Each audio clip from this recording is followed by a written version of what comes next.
Good morning, members of the committee. Lee Parsley here on behalf of Texans for Lawsuit Reform. Happy to be with you again today, even though you did make me walk in the rain to get here.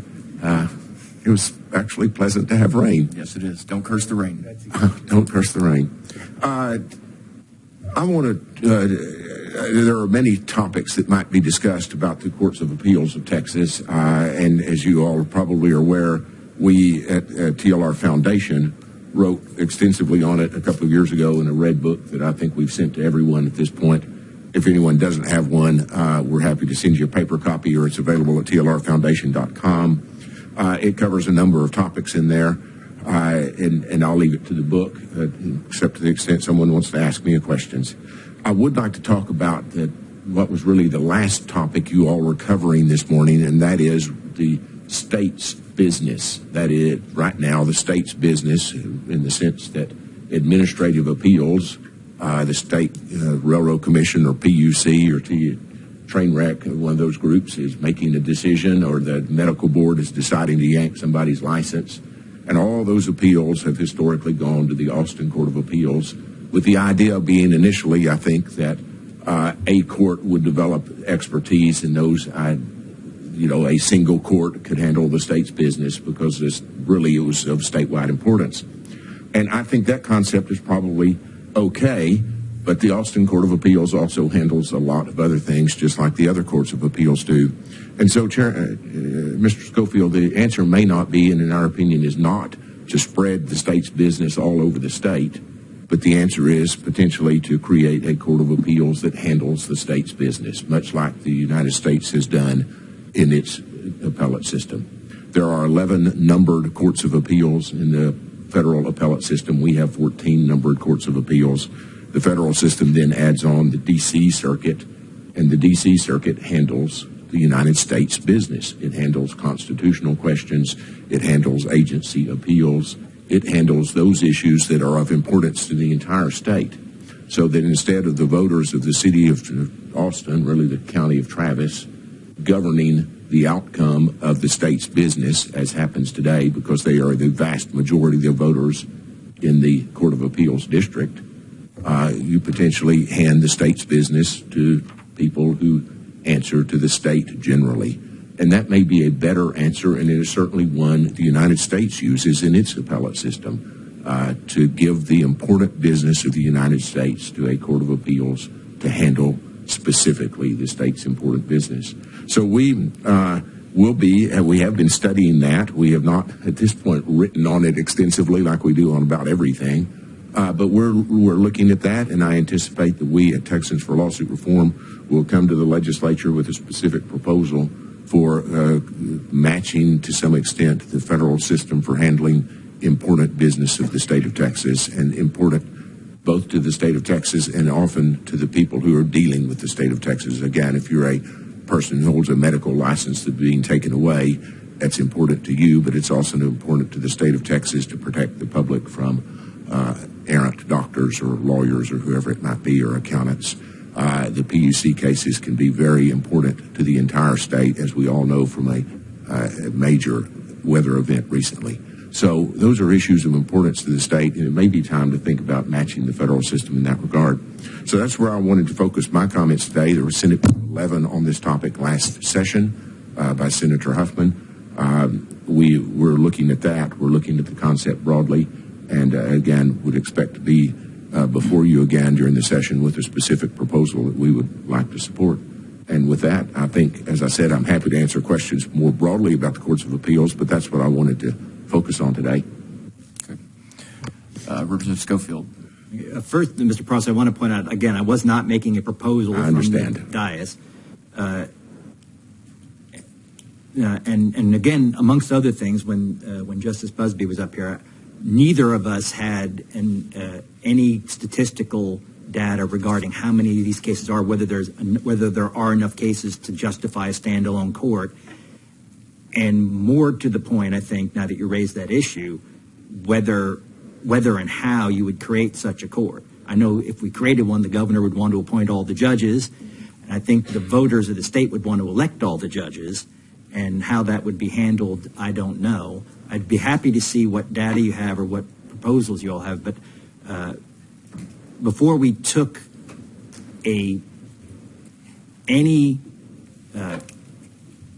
before we took all of the interactions between the citizenry and their state government and put them in one court that was controlled by the state and not by the citizenry, I would want to take a very, very long look at that. Well, let me say that we at TLR have not decided that it, as you express it, should be handled by the, whether it's handled by the citizenry who elect them or the governor appoints them. We have not offered an opinion on today or developed an opinion. And that's just in your deliberations. Right. One of the things that I would take into account is the differences between the state and the federal court systems, which is we currently elect our judges and the feds don't. So when they create another unelected judiciary, that doesn't really change much, whereas for us it would be a sea change. And in terms of the caseload, the second thing that you raised, that is a challenge to dig that out.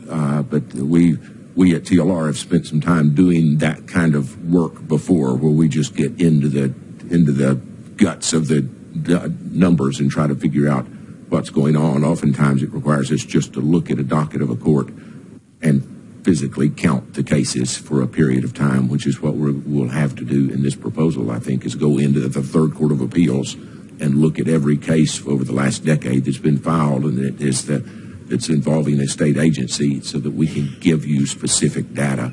So that's what I'm saying. We're doing our homework, but it does take time to do it. Absolutely. And regardless of the outcome of that, or regardless of what proposal folks are looking at, I think it would behoove all of us to know how many cases are we talking about, what percentage of the third court's work are they, and we can ask somebody from the third court, do these cases take longer than simple appeals in other areas to deal with? Because, as I think Justice Busby kind of alluded to, not every case is equal when they come to you.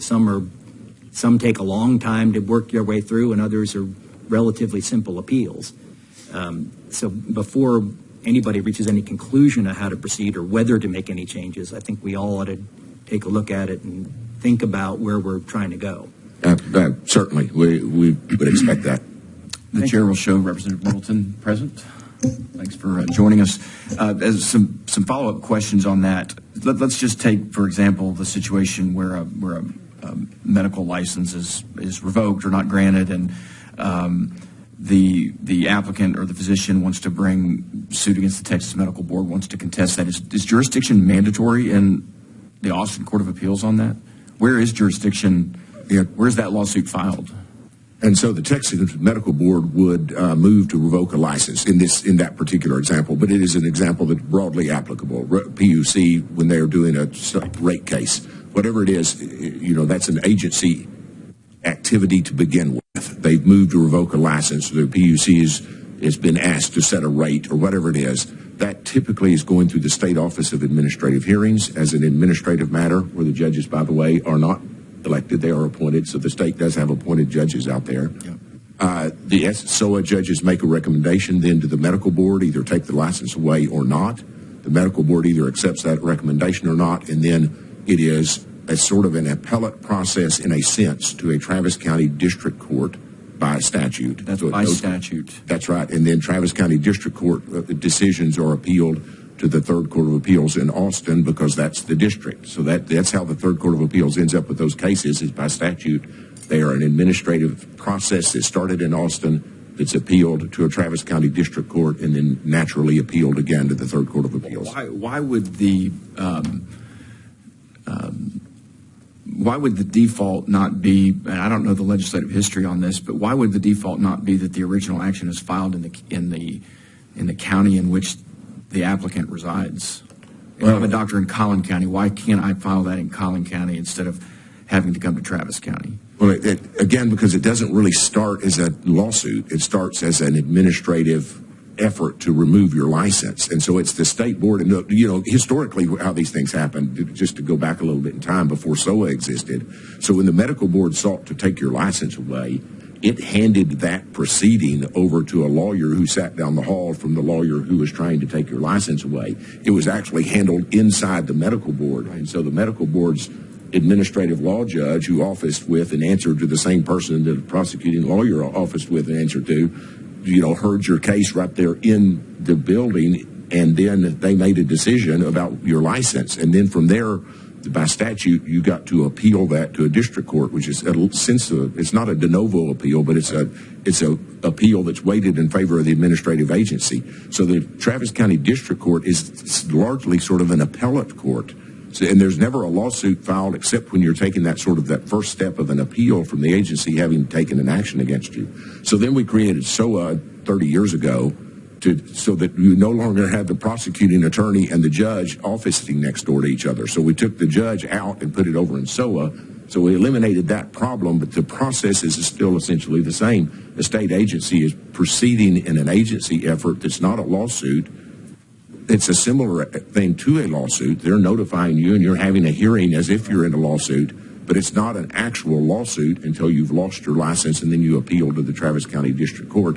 And you could, the legislature certainly could say that those appeals from the medical board or the PUC or the Railroad Commission go somewhere else. But historically, because it's the state's business and the state doesn't want to pay for its lawyers to scatter all over the state trying medical board cases here every day, they just all went to Travis County. It's got to be a balancing test, though, right? It's not just the state's business. It's my constitutional rights as a citizen of the state of Texas. And the question is I, as a Collin County resident, should I have to come down to a Travis County District Court to protect my rights? I'm willing to bet that an Austin resident wouldn't want to have to come up to Collin County in front of a Collin County judge to protect his or her constitutional rights. I think that's a valid decision the legislature can make again in a modern era, right? Because when it made these decisions, when it created this process, we were living in an entirely different era than we are today, where you can do things by Zoom that you didn't have the opportunity to do 15, 20, and 100 years ago when they created this process. So that's a valid question that you're asking.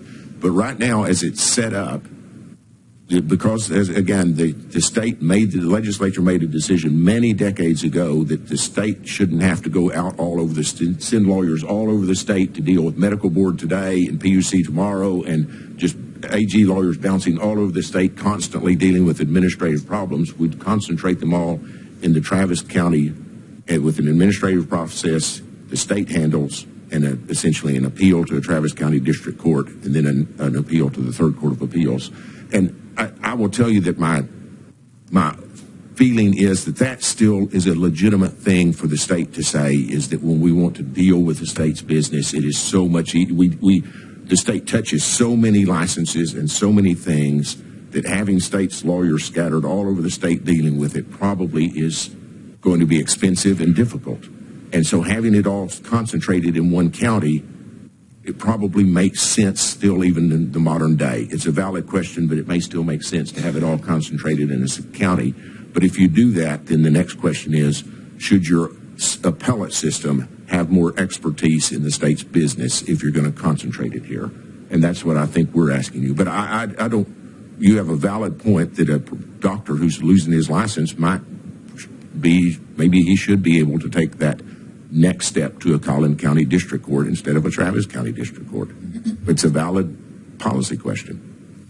Well, the PUC example, the concrete batch plant example is a great example that I know I've dealt with, and I think the others up here probably have as well, where, I've got a group of citizens that are trying to protect their rights through the PUC process, and ultimately the deck is stacked against them when they can't file any sort of action locally to get a local judge to hear their case. They've got to come down here to Travis County and fight against the proverbial system to protect their rights here. It seems to me like in that case, those in my case, the Collin County citizens in Farmersville, Texas, should be able to go down the road to a Collin County court, to a judge there.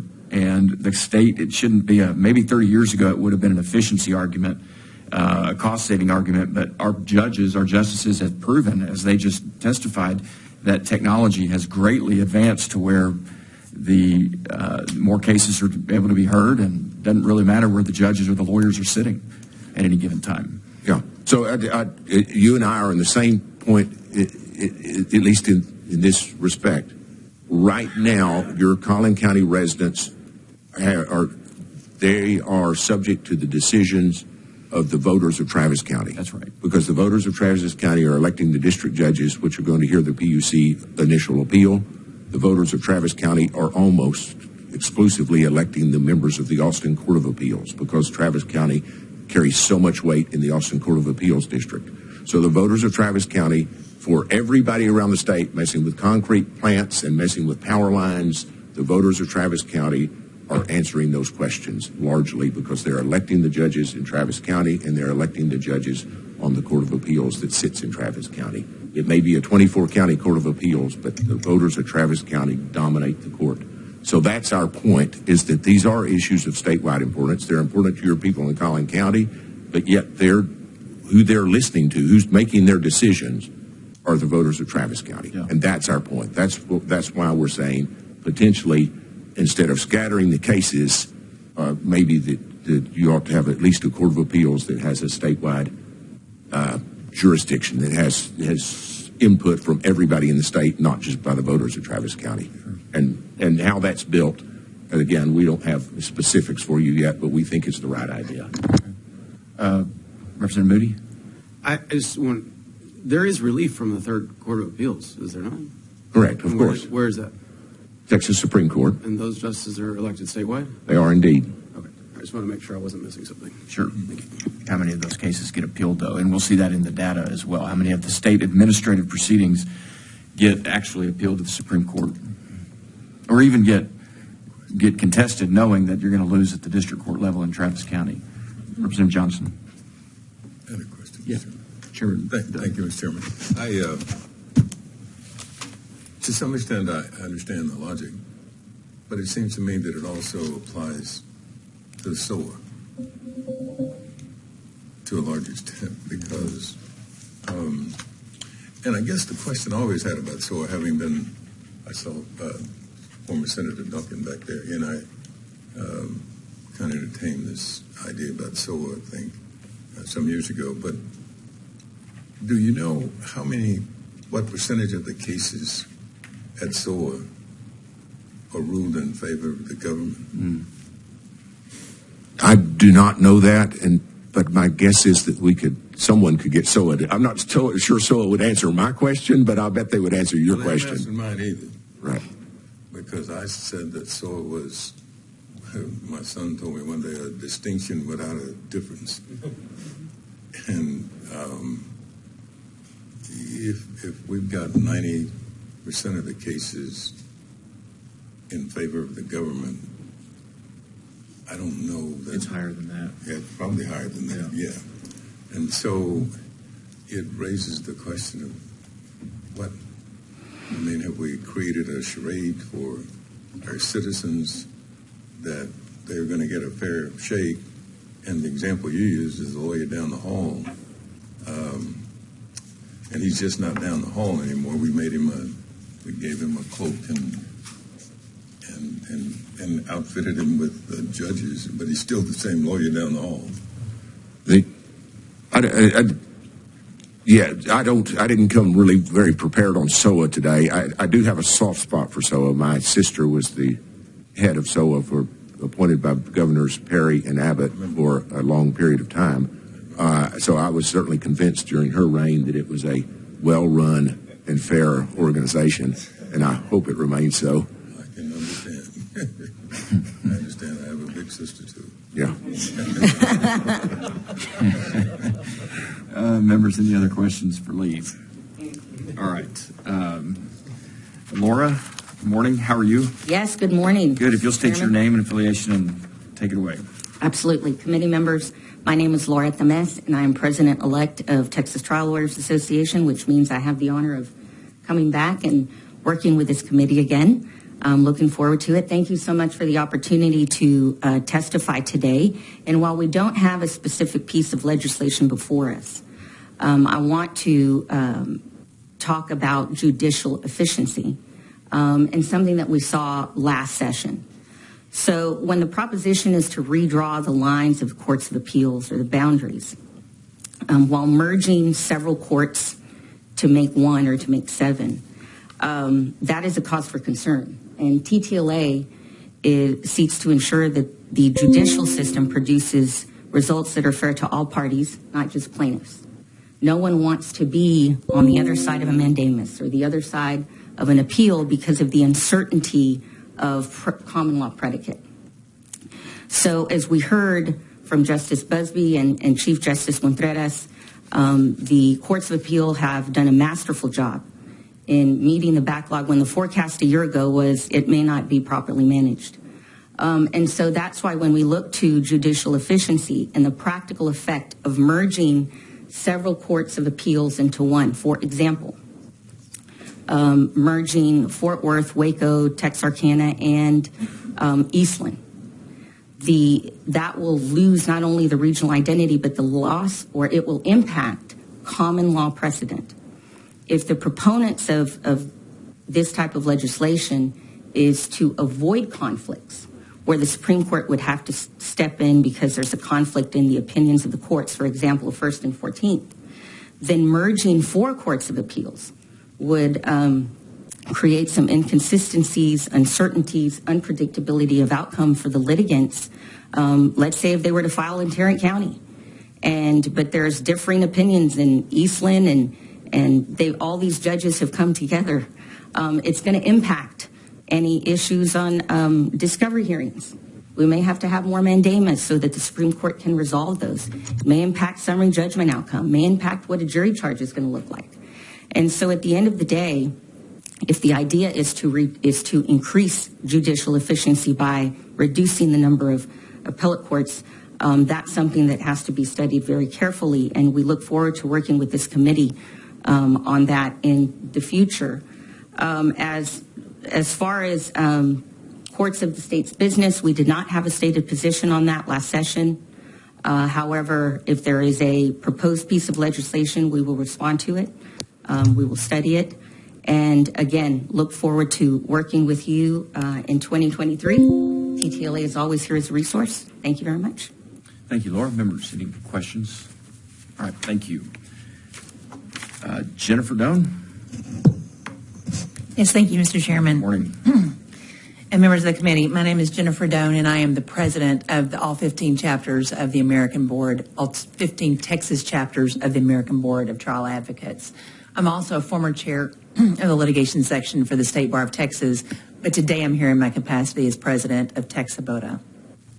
As you may know, TXABOTA is an organization of very experienced trial lawyers across the state. We have over 1,350 trial lawyers that we represent across the state.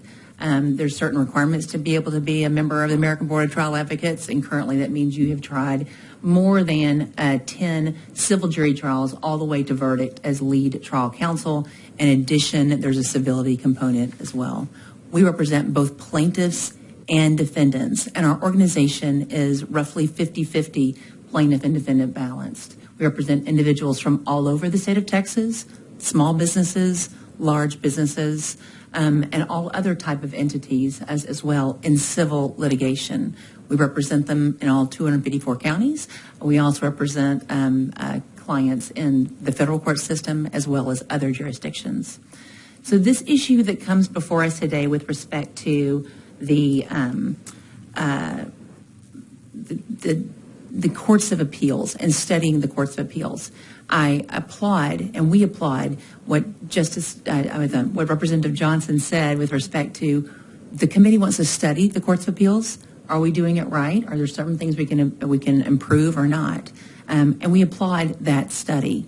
We caution the committee to go slow in changes with respect to the courts of appeals for a couple of different reasons. The stats, they're on my phone, but I was looking at earlier with respect to the Court of Appeals, go back to 2017. And while 2017 might have been a long time ago from 2022, we look at 2017, 18, 19 are all pre-pandemic.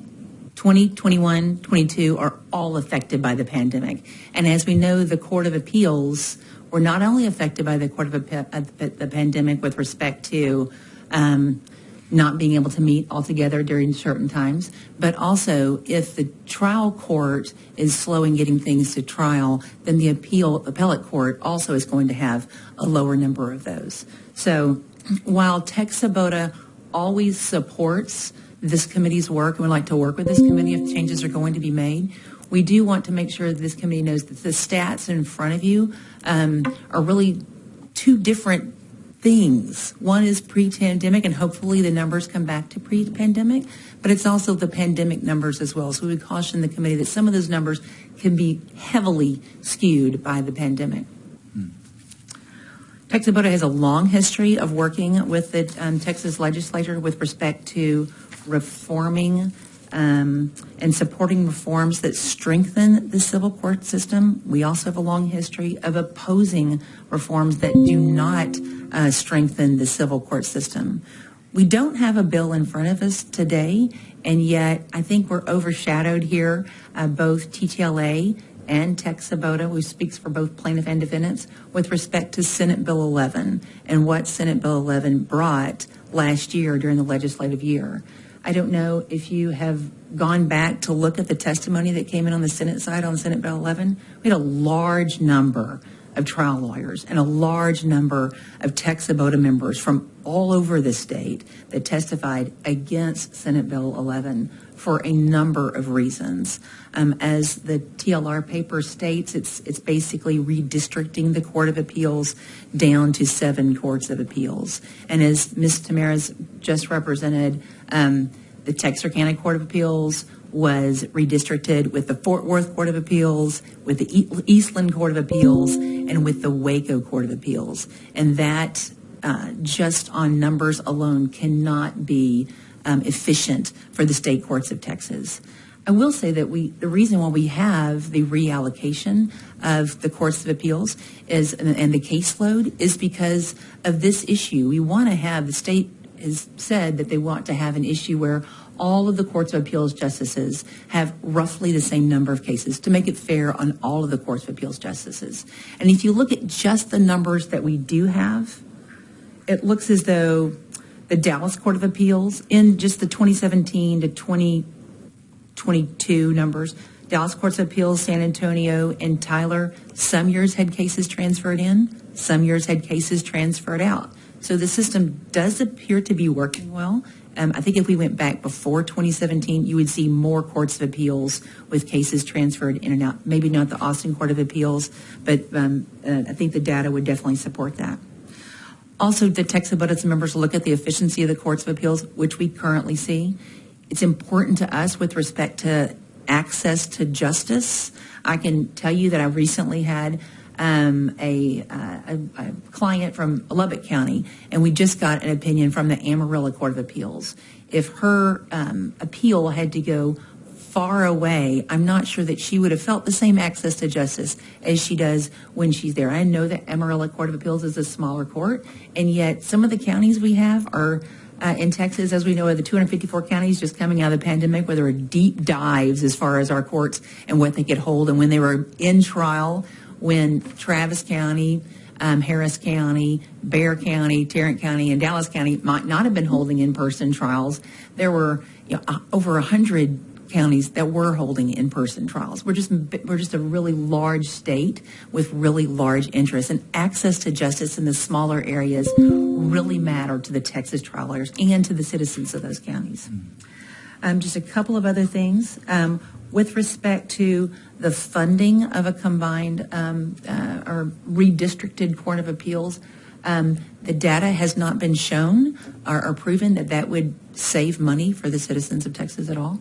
But most importantly, it's interesting to note as we're here today, not only on this issue, but the follow-up issue as well, that we have TLR with the proposed, and I know Mr. Parsley said he would be bringing this issue back in front of the House again next year, of redistricting the Court of Appeals and making them smaller and combining them, and yet at the same time proposing a wholly new separate Court of Appeals for business cases, and maybe yet a whole new separate Court of Appeals for state cases as well.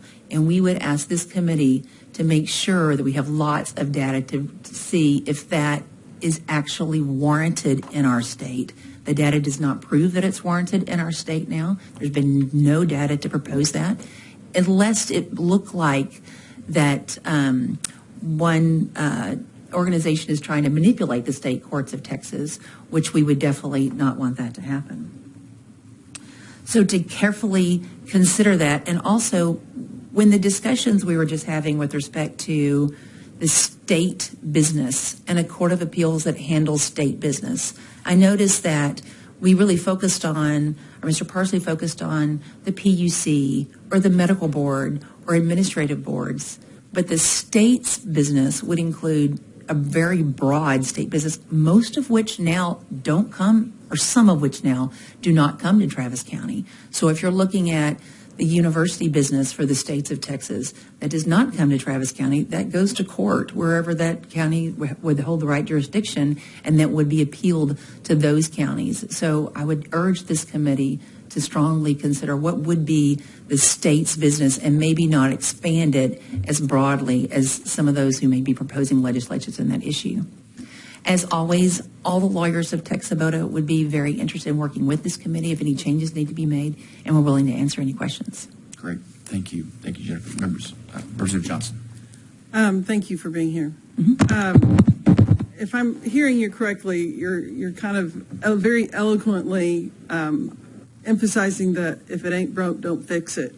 That expression that we know here in Texas. We do. And so am I assuming from your testimony that you agree with the justice's testimony before you that a court of appeals is functioning just fine the way it is?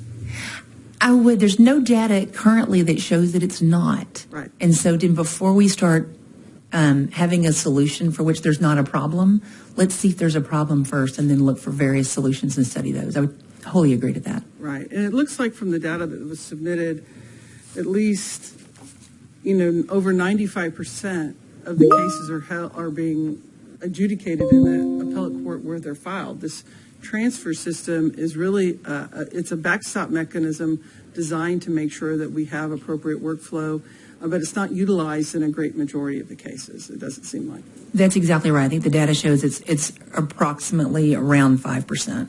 But I want to emphasize a point that you made that I think really just to make sure that the committee is aware.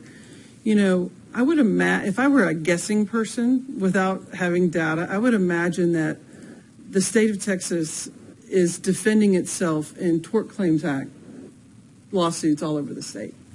The DOT truck driver runs into somebody. That is not litigated in Austin. That's litigated where the accident occurred, and vice versa. There's a lot of litigation that the state does in the communities where it happens, so that because that the parties involved should have the opportunity to be in the court in their local jurisdiction. They have a local district judge that hears it, that they elect. But isn't that true in administrative proceedings as well? Yeah, I don't disagree with you. I think if in the example that you gave, where a doctor in Collin County, I think they should have the right to have that adjudicated in Collin County. I don't disagree with that. So, because again, to the point, and what we've highlighted, one of the foundational tenets of our jurisprudence, one of the reasons our country was founded, was to have the free resolution of disputes free from the king. That was in the centuries of grievances in Old England, it was you didn't have a fair process to resolve your disputes. And so why it is so important to preserve our democracy is to preserve our judicial system and its independence and its accountability to the people. And the way that happens is for the people to have access to it. And so it isn't reasonable if you live in El Paso and your case is in Austin to expect that person to have to be here. The state has resources all over the state and has the ability to defend itself all over the state. And so to me, it just seems that based on the testimony that we've heard, that the courts of appeals seem to be functioning fairly. And if we need to take a look at administrative hearings, maybe dispersing that to Representative Schofield's point, that's something I'd be interested in discussing. Mr. Chairman, may I clarify one? I referred to incorrectly Senate Bill 11 earlier. Senate Bill 1529 was the bill on this a court for the state's business. Yeah. So Senate Bill 11 1529, Senate Bill 11 was an incorrect reference, and I apologize for that. Senate Bill 1529 makes clear that most of what Representative Johnson, you're talking about, those cases would remain where they are filed already. Senate Bill 29 had a list that said, and these following cases are not covered.